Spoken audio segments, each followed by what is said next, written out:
Bienvenidos todos a Club de Prensa Ecuador. Soy Ruth del Salto y vamos a hablar uno de los temas tras la muerte de Nemesio, alias Mencho o Ceguera, en México, quien era el fundador y jefe del cártel Jalisco Nueva Generación. Bueno, se han revelado los tentáculos de esta organización criminal con algunos países en nuestra región, incluido Ecuador, mi país. Será uno de nuestros temas a desarrollar enseguida.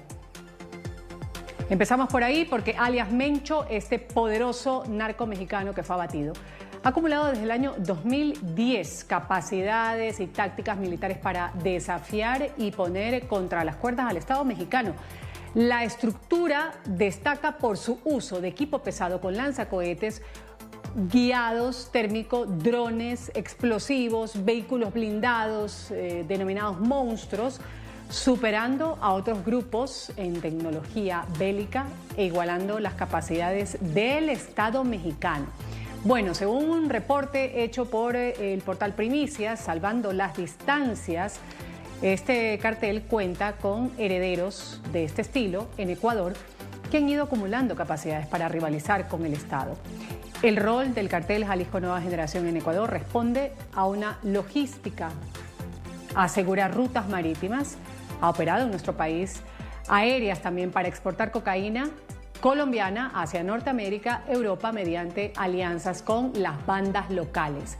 El cartel ha mantenido relaciones eventuales, por lo menos desde el año 2021, con las bandas criminales ecuatorianas. Los Tiguerones salen a la lista, los Lagartos, Mafia 18, los Chone Killers, los Latin Kings, que le facilitaban operaciones en Ecuador según informes de caracterización de narcóticos. Pero con los Lobos han mantenido el vínculo más sostenido debido a la prestación de servicios en los puertos marítimos. Vamos a desarrollar este tema inmediatamente. Para eso voy a saludar a quienes me acompañan el día de hoy aquí en Club de Prensa Ecuador. Voy a saludar a Michelle Maffei, especialista en crimen organizado. Gracias por estar con nosotros, Michelle, bienvenida. No, gracias a ti, muchas gracias por el espacio y la invitación. Gracias también a Fernando Bacotti, él es analista de inteligencia, experto en geopolítica internacional y, a propósito, un gran conocedor de lo que es bandas criminales, narcoterrorismo en el Ecuador. Gracias por estar con nosotros. Un gusto tenerlo, Fernando. Gracias a ustedes, gracias a ti especialmente, Ruth.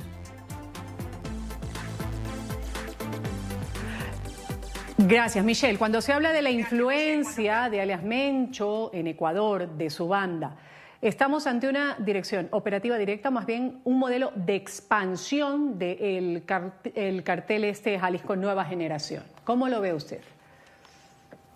A ver, en este momento Ecuador, hasta que se asuma el nuevo liderazgo como tal de Jalisco Nueva Generación, básicamente nuestros GDOs locales, que son los grupos de delincuencia organizada, son básicamente los empleados del cártel Jalisco Nueva Generación, específicamente los Lobos, ciertas facciones de los Chone Killers, que hay 5 facciones en Durán, no todas trabajan en alianza con los Lobos. Y de ahí tú tienes a los Tiguerones, que se han fraccionado en 3 y solamente 2 están trabajando para Jalisco Nueva Generación. Entonces, durante, se podría decir, el liderazgo de Mencho, que fue el líder de facto desde el 2009 de Jalisco Nueva Generación, siendo el cártel más joven de México, básicamente nuestros GDOs locales estaban con los servicios de transporte de drogas por el territorio ecuatoriano, con el objetivo de que la gran mayoría de tonelaje de drogas puedan salir desde los puertos de aguas profundas en Ecuador, específicamente desde los puertos de aguas profundas en Guayaquil, que hay 4 de los 8 puertos de aguas profundas que hay a nivel nacional. 8 son de puertos de aguas profundas y 12 tenemos inclusive en totalidad, es decir, ciertos puertos que no son de aguas profundas.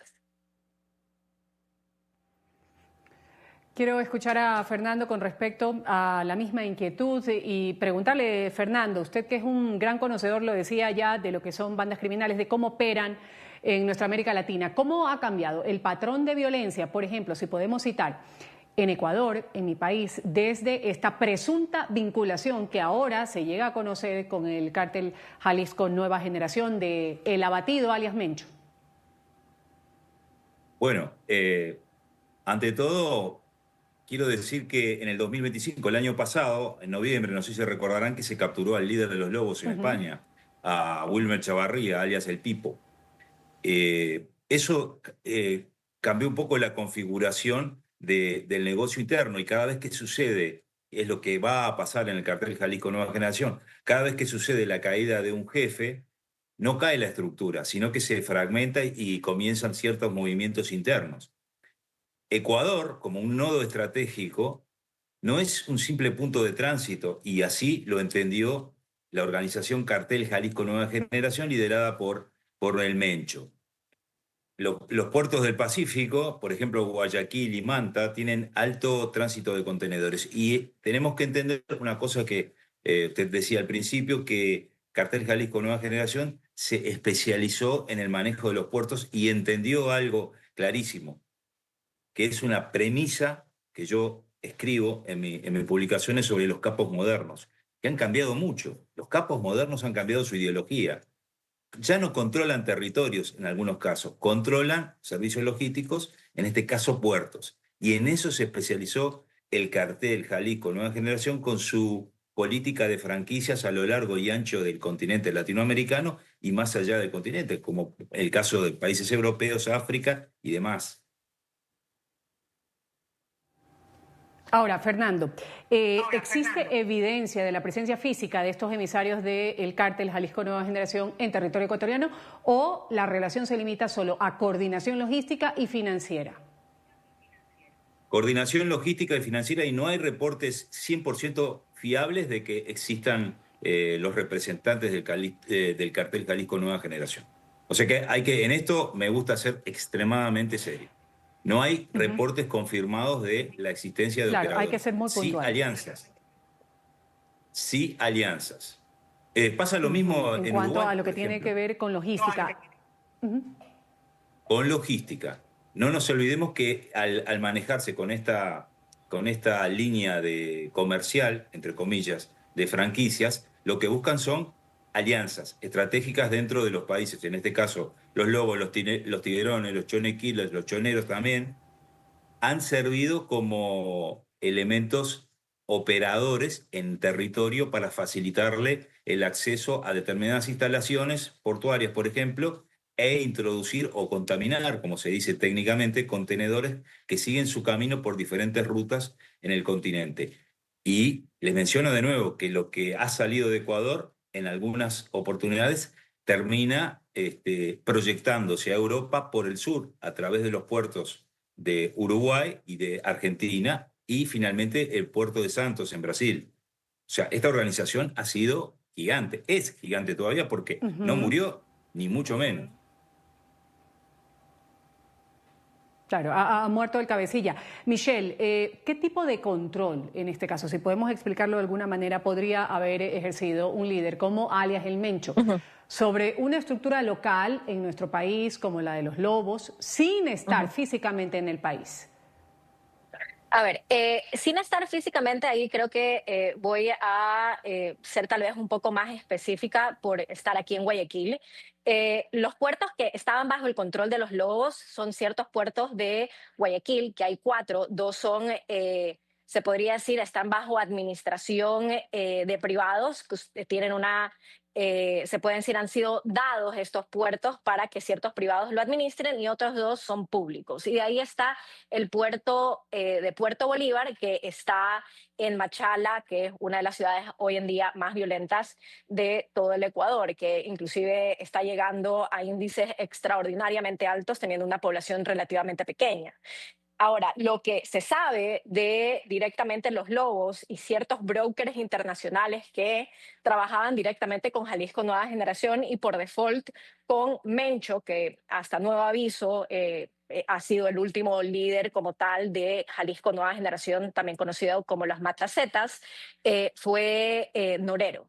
Y Norero, lamentablemente, es un, se puede decir, un perfil de muchísimo se podría decir, simbolismo dentro de la política ecuatoriana, porque él tenía muchísimos nexos con políticos de turnos, con estructuras políticas y por default también con estructuras económicas dentro del Ecuador. Entonces, Como normalmente estos cárteles internacionales, no solamente los mexicanos, sino también, por ejemplo, ciertos miembros de la Ndrangheta, ciertos miembros también del PSC como del Comando Vermelho, que están muy activos también en la Amazonía ecuatoriana, trabajan por default con brokers internacionales. Y los brokers internacionales pueden ser personas de esa misma organización o simplemente personas in situ nacionales que tengan conexiones con ciertas entidades políticas como económicas o bancarias para que los puedan sostener a estas estructuras criminales con ciertas cuestiones de impunidad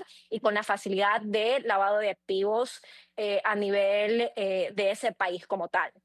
Voy a dar una cifra preocupante que John Casara, ex agente de FinCEN, lo mencionó hace año y medio, 2 años. El 40% del PIB nacional del Ecuador es producto del lavado de activos. Cuando hablamos de lavado de activos, no es simplemente narcotráfico en general, sino es la multiplicidad de mercados que están dentro del crimen organizado, que puede ser inclusive trata y tráfico o inclusive todo lo que es el contrabando de productos.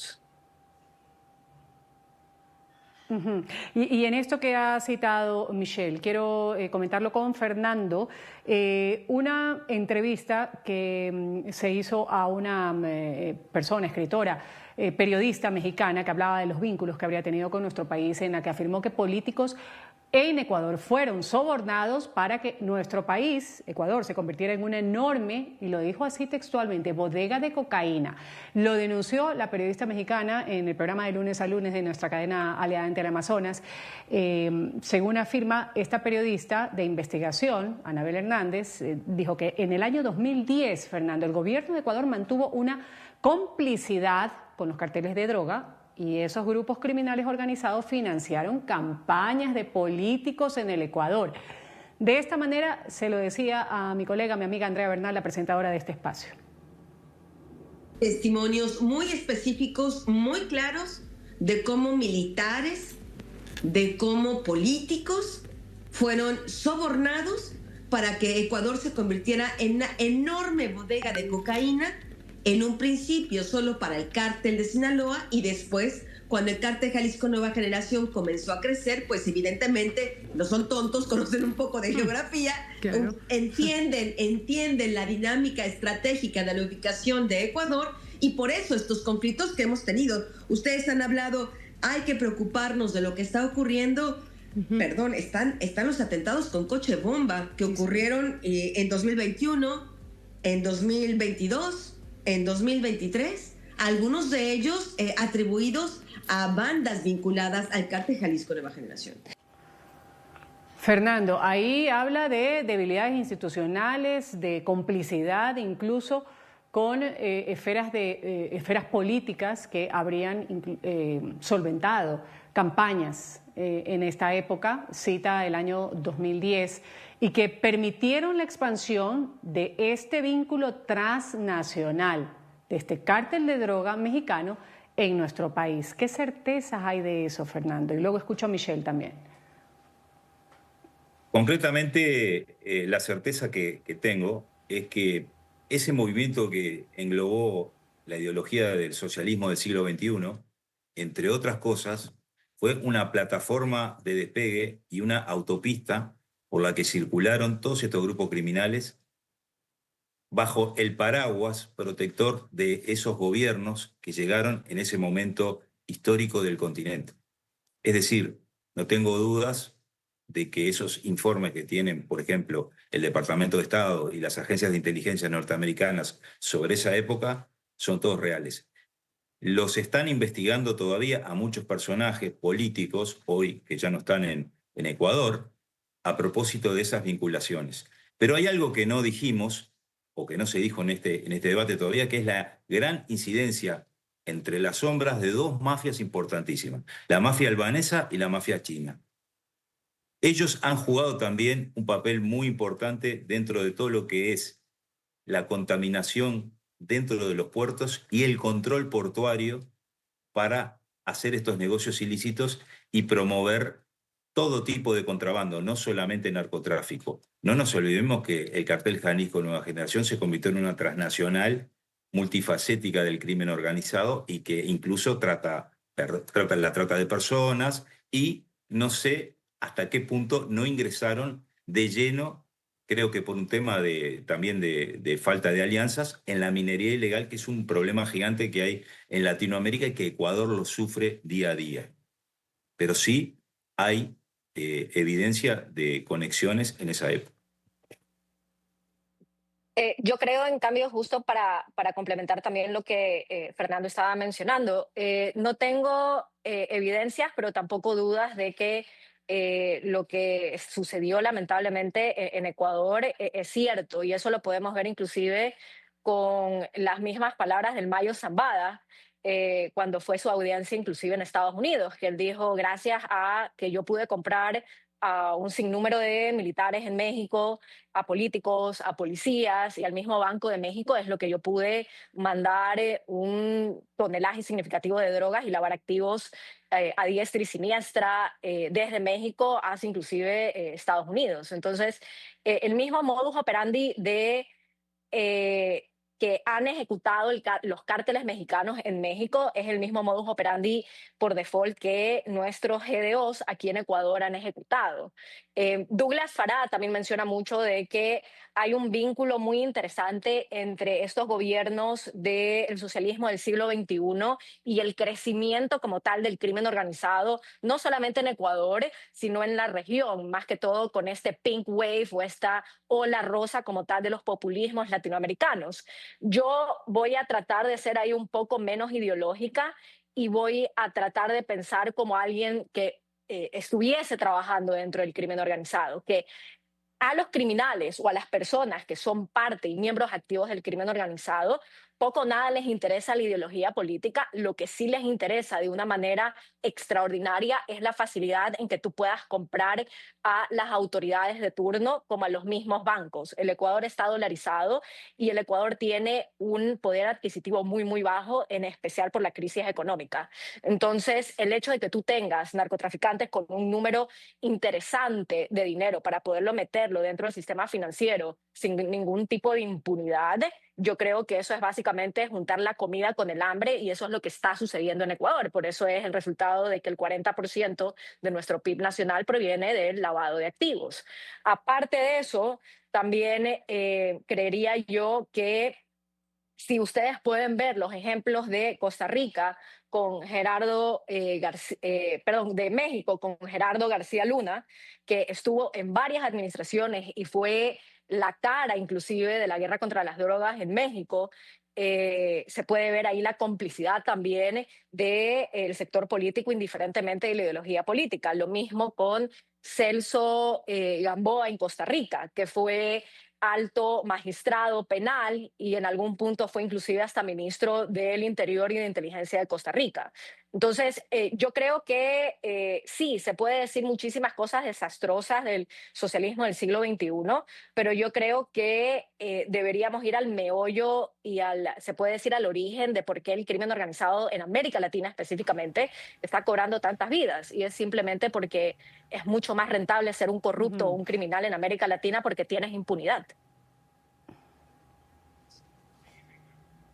Michelle, y con respecto a esto, como usted lo decía, separando ideologías, que si las izquierdas, las derechas, que si el socialismo del siglo XXI y demás, desde entonces, 2010, que es el año que señala esta periodista investigativa, la respuesta estatal en Ecuador y la actual, la que se está dando, ¿ha sido reactiva o estratégica frente a esta conexión del crimen organizado, narcoterrorismo de México con Ecuador?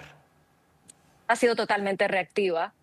Yo creo que si fuésemos un poco más reactivos, tendríamos una guerra directa o un conflicto interno armado, pero más que todo hacia el patrimonio ilícito para poder decomisar ese patrimonio y al mismo tiempo deberíamos ponerse, podría decir, un tapón con la reclutación de NNAs, que son niños, niñas y adolescentes. En Ecuador hay una percepción incorrecta del crimen organizado que lo atribuimos a la pobreza extrema. Sí, la pobreza extrema es un problema grave en el Ecuador que hay que combatirla, pero el 50% de los niños, niñas y adolescentes que empiezan a formar las líneas como tal de pequeños sicarios de estos GDOs, que aparte están dentro de lo que es explotación laboral, lo hacen porque provienen de familias extremadamente disfuncionales en el sentido que son víctimas de crímenes sexuales, que hay un terrible problema de violencia de género y hay un problema increíble también en el Ecuador que no se habla de consumo de drogas. El Ecuador es el tercer país en Sudamérica que más cocaína consume. El primero es Brasil, el segundo es Colombia y después viene Ecuador. Y no hay ningún tipo de, ni siquiera debate público de que nosotros tenemos un problema de adicciones a drogas, sean naturales, sean químicas o inclusive en cuestiones de alcoholismo que son muy, muy altas en Ecuador. Entonces, hasta el momento ha sido extremadamente reactivo y aún así soy crítica hacia la política reactiva. ¿Por qué? Poco nada les interesa a los criminales que les tumben la casa o que los maten, porque cuando tú te vinculas al crimen organizado, tú sabes que puede ser que el día de hoy te maten como el día de mañana.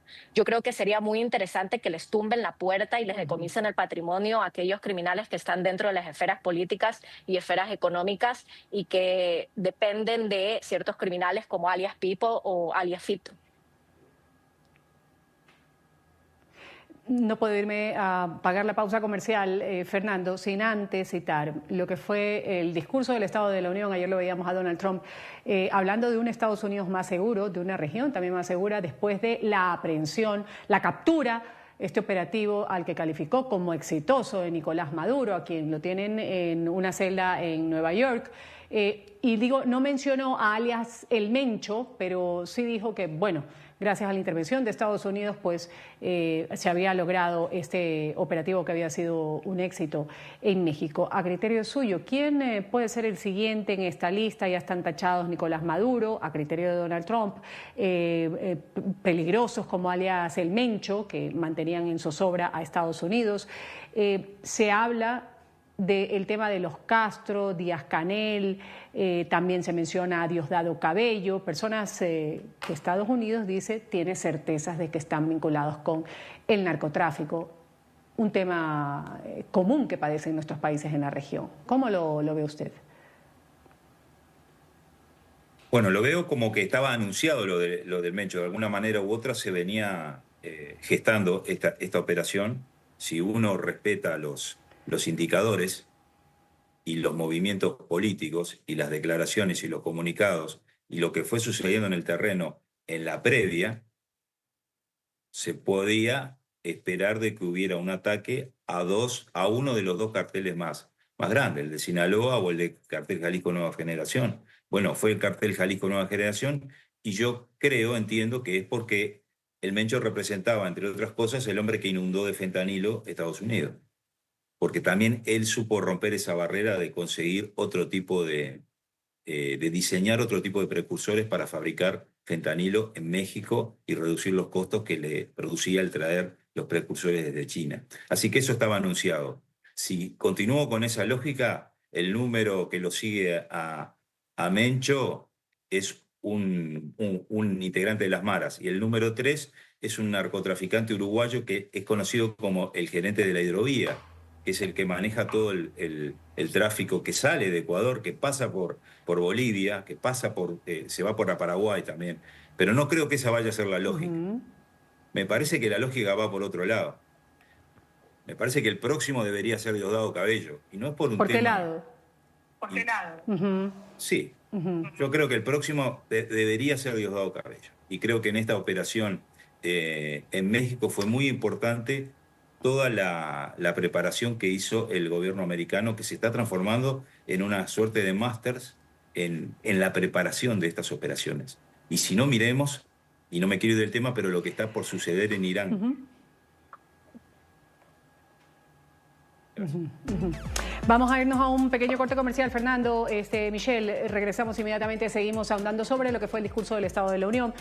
Seguridad en las fronteras, dice Donald Trump, afianzando su política de migración, calificada por algunos como dura, como incorrecta, como improcedente, pero él la defiende como un tema de seguridad también. Volvemos enseguida. Esto es Club de Prensa. Y seguimos aquí en Club de Prensa Ecuador hablando de lo que fue parte del discurso del Estado de la Unión del presidente Donald Trump. Ahí el mandatario ha defendido su política migratoria nuevamente en medio de las críticas a estos operativos de la agencia ICE. Repitió que los migrantes irregulares son responsables de una ola de crímenes violentos. ¿Nuestra frontera está segura? dijo Donald Trump, mientras un congresista fue expulsado también en partes del discurso. Esto sucedió de esta manera en el tema migratorio ayer en el discurso del Estado de la Unión, que después voy a venir a comentar con mis panelistas aquí en Club de Prensa Ecuador. El que ya es conocido como el discurso del Estado de la Unión más extenso, al marcar 1 hora y 47 minutos, queda también marcado como una de las intervenciones de un presidente de Estados Unidos con más momentos de tensión y disputa en el Congreso.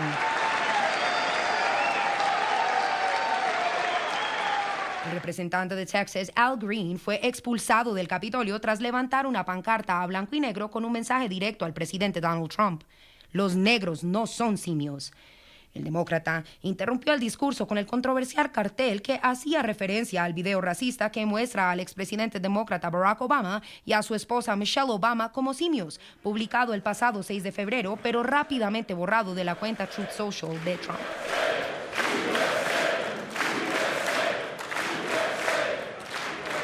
La protesta antirracismo contrastó con los gritos de los republicanos, mientras Green, de 78 años, fue retirado de la Cámara Baja.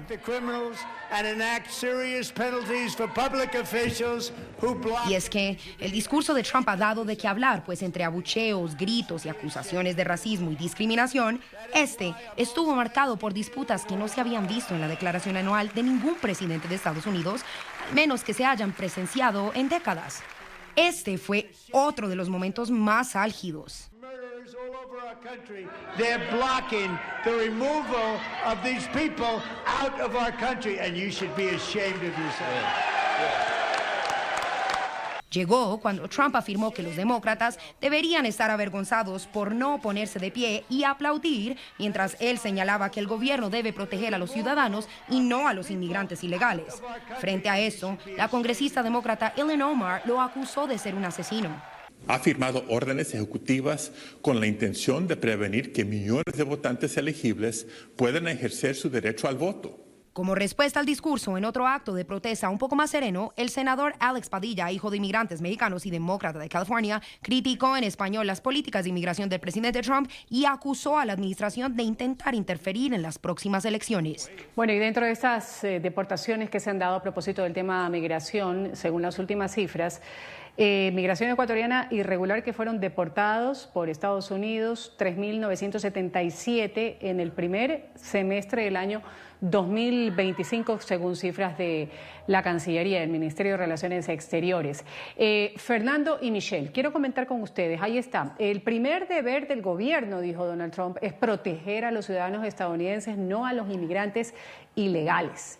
El presidente ha utilizado el discurso del Estado de la Unión para exigir también la financiación del Departamento de Seguridad Nacional, bloqueada por los demócratas, que pide reformas a la ICE y como ya se ha dado en ocasiones, pues los demócratas también refutando esto que dice Donald Trump en su discurso. ¿Cómo ustedes vieron este discurso, Fernando? Dijo Donald Trump, la frontera ahora es segura, la inflación es más baja de los últimos 5 años y nuestros enemigos están asustados. Estados Unidos es respetado como nunca antes, además afirmó. Bueno, lo veo bien, creo que es un discurso que muchos califican de histórico. Hay algunos que van más allá, algunos periodistas norteamericanos que dicen que es el mejor discurso de la historia de este tipo del Estado de la Unión, dicho por un presidente. Al término del discurso, Fox News hizo como una encuesta y determinó que Trump tiene un 44% de aprobación en su segundo mandato. Curiosamente es el mismo porcentaje que en el segundo mandato tuvo Bush y el 42% que tuvo Obama. Son los que han tenido el mejor respaldo popular. Son datos, encuestas, estadísticas. Creo que Trump además maneja muy bien los números y la comunicación. Si bien en los últimos 2 meses han habido ciertas versiones de que se muestra un poco errático en sus discursos y se alarga demasiado sus explicaciones, pero evidencia que tiene un equipo muy sólido que maneja muy bien los números. Y lo que dijo es todo real. Es decir, la inflación bajó. Disminuyó la violencia, disminuyó. No dijo que sacó a la Guardia Nacional a las calles, como todos sabemos, ¿verdad? Pero bajó. Logró sacar a Maduro, que era una de sus promesas de campaña, lo hizo. ahora apoyó a México en esta operación del Mencho, que no lo dijo, pero lo deslizó. Yo creo que ha sido muy, muy claro el presidente Trump y que también hay una oposición muy, muy furiosa entre los demócratas y quedó evidenciado en en esos gritos y en esos hechos que sucedieron dentro del Congreso, que bueno, siempre pasa algo así, pero esta vez fue muy fuerte. Creo que fue un muy buen discurso. Yo creo que ahí un poco se puede decir, discutir en el buen sentido de la palabra con Fernando. Yo no creo que es un buen discurso en general lo que diga Trump, porque es muy motivado en lo que es político, no lo que es un fact o es un hecho.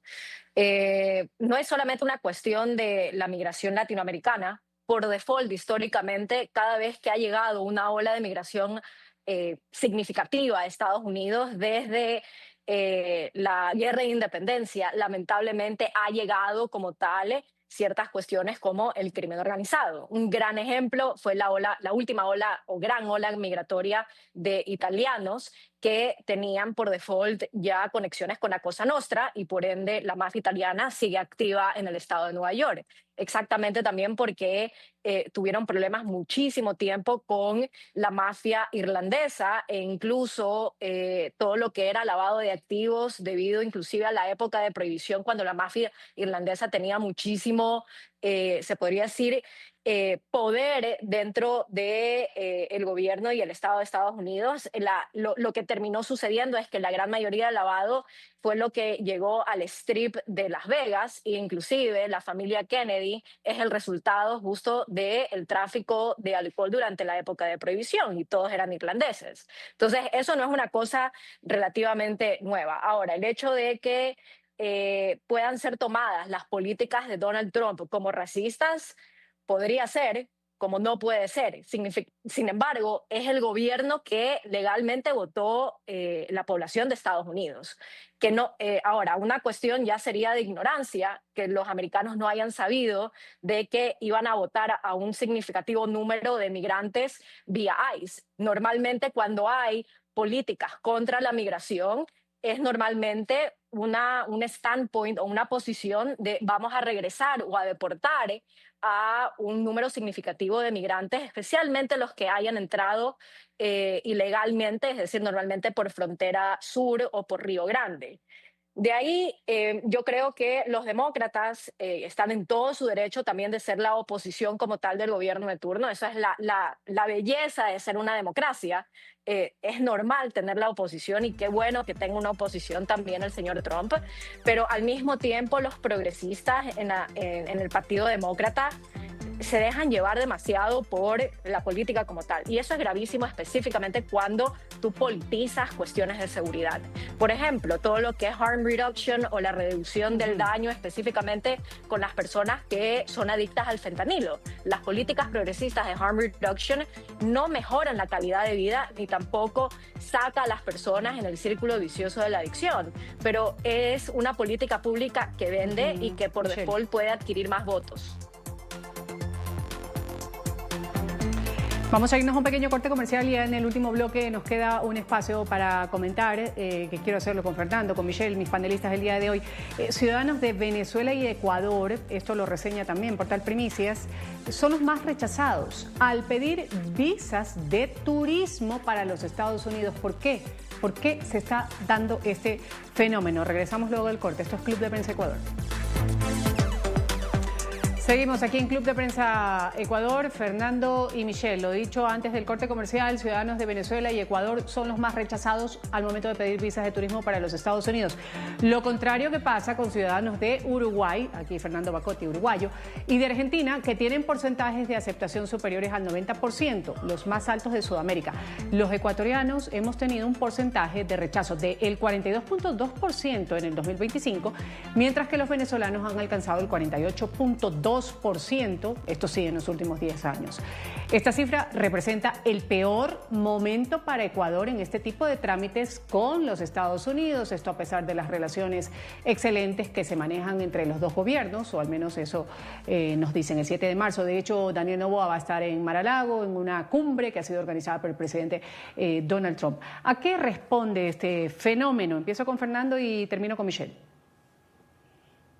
Gracias, Ruth. Casualmente he estado vinculado a este tema en algunos de mis variados trabajos.